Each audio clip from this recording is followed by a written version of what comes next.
Assalamualaikum warahmatullahi wabarakatuh. Perkenalkan, nama saya Anissa Nurusmawati. Pada hari ini saya akan mempresentasikan mengenai pengaturan hormon antidiuretik terhadap penderita diabetes insipidus. Jadi yang pertama kita ketahui adalah antidiuretik hormon atau ADH ini adalah hormon derivat peptida yang berfungsi untuk mengatur keseimbangan cairan. ADH ini disintesis oleh hipotalamus, tepatnya di nukleus supraoptikus dan nukleus paraventricularis. Selanjutnya, selain untuk mengatur keseimbangan cairan, ADH ini juga berfungsi untuk mengatur kontraksi otot pembuluh darah, sehingga dikenal pula dengan nama arginin vasopresin.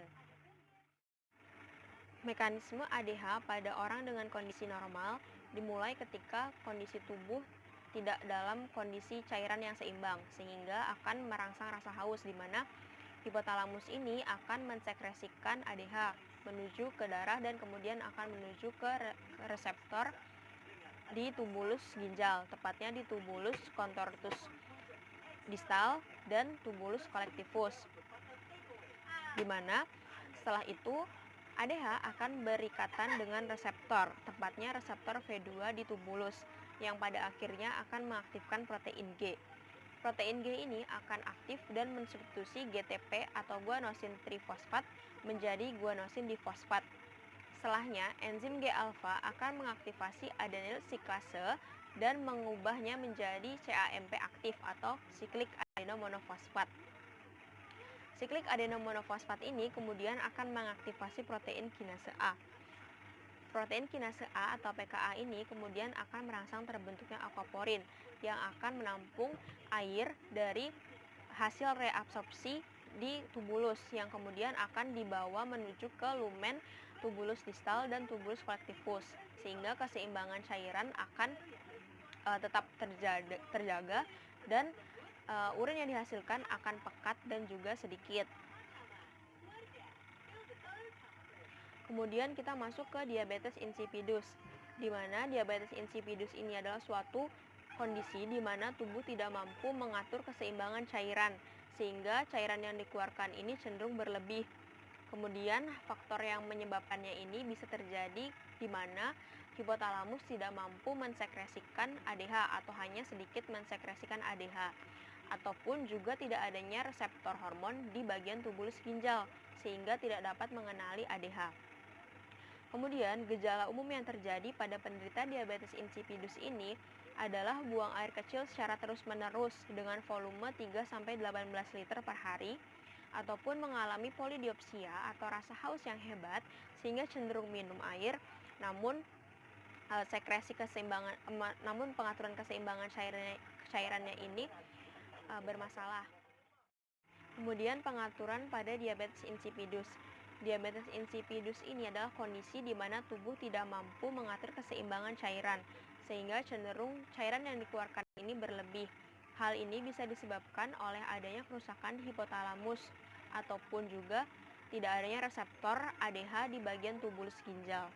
Gejala umum yang terjadi adalah adanya buang air kecil yang secara terus-menerus dengan volume 3-18 liter per hari, mengalami polidiopsia atau rasa haus yang hebat, ataupun rasa ingin buang air terus-menerus di malam hari atau poliuria. Ada dua tipe diabetes insipidus. Yang pertama adalah cranial atau central diabetes insipidus dan nephrogenic diabetes insipidus. Diabetes yang pertama ini, cranial atau central diabetes insipidus, terjadi ketika hipotalamus ini rusak sehingga tidak mampu menghasilkan ADH. Ketika ADH tidak dapat diproduksi, maka proses pengaturan cairan ini menjadi tidak seimbang. Nah, kemudian hal ini bisa disebabkan oleh adanya luka di kepala, tumor, ataupun operasi. Ini adalah perbedaan kondisi normal dan diabetes insipidus. Pada gambar sebelah kiri, penderita diabetes insipidus sentral tidak mampu menghasilkan ADH karena hipotalamusnya ini rusak. Sementara yang normal itu akan mensekresi ADH secara normal karena hipotalamusnya berfungsi secara normal. Nah, kemudian ini yang kedua adalah tipe diabetes insipidus nephrogenic atau nephrogenic diabetes insipidus, di mana produksi ADH normal namun tidak adanya reseptor di tubulus ginjal sehingga tidak mampu mengenali adanya hormon sehingga urin yang diproduksi tetap encer dan tidak terbentuk akoporin. Kemudian hal ini bisa diakibatkan oleh adanya konsumsi obat-obatan ataupun faktor genetik. Kesimpulannya, dari pengaturan hormon ADH ini bahwa ADH mengatur keseimbangan cairan pada tubuh, dan ketika ADH ini tidak disintesis oleh hipotalamus akibat hipotalamus yang rusak ataupun tidak adanya reseptor yang ada di ginjal, maka produksi dari keseimbangan cairan ini akan terganggu sehingga menimbulkan pengeluaran cairan yang berlebih. Salah satu peristiwa ini disebut sebagai diabetes insipidus. Diabetes insipidus ada dua, yaitu sentral diabetes insipidus dan juga nephrogenic diabetes insipidus. Sekian presentasi dari saya. Terima kasih atas perhatiannya. Wassalamualaikum warahmatullahi wabarakatuh.